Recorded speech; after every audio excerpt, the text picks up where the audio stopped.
As a kid, I absolutely ate up Now You See Me, but I never saw the sequel until recently, and honestly, they're the best 7 and 6 out of 10s ever. Thrilling, exciting, a great expanding ensemble, and all of the magical packaging and lore. Now You See Me, Now You Don't marks the third installment in this franchise, and usually in the age of legacy sequels and cash grabs, everyone is worried about these types of films, but still, all I saw was positive discourse. A couple weeks ago, I got to see Now You See Me 3, and I do think it was everything I expected from this franchise in a really good way. For starters, the first two films do a great thing in between where they just add new characters, and this film also does that. It does it in a little bit more of a cliche way, like they're doing the younger group of magicians interacts with the older group of magicians, but I think that works well enough, especially for, I guess, the reflection of the older and younger groups of characters. To an extent, it is the classic casting of kids you see in a movie nowadays with Justice Smith and Ariana Greenblatt,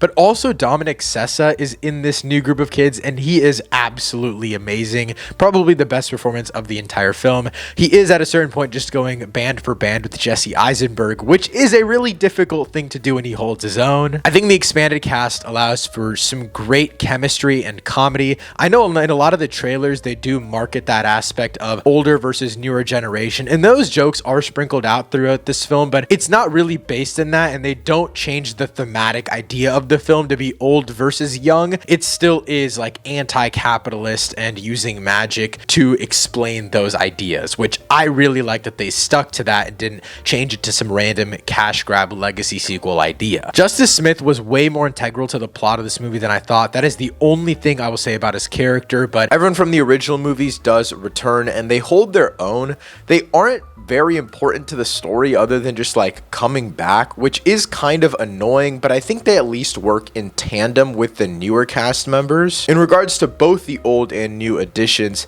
the ending really recontextualizes the entire film to the point where it kind of makes the older cast feel a little less important and more like pawns in the story. I don't want to talk too much more about that aspect because I could easily dive into spoilers, but I guess I just didn't expect this franchise to take the anti-capitalist ideas into an exploration of different generations' experiences with like rebellion and the rich, and they do that by highlighting the newer cast members, which makes sense. The franchise has to move in a certain direction. I'll talk more about that later, but again, I'd love to see a million more of these movies. I don't think that commentary is perfect. It's no one battle after another. Through and through, though, the biggest flaw with this movie is the villain. Rosamund Pike plays this like South African F1 team owning, diamond dealing villain, and she is not very interesting at all. That's not to say that like that's where this franchise has ever excelled.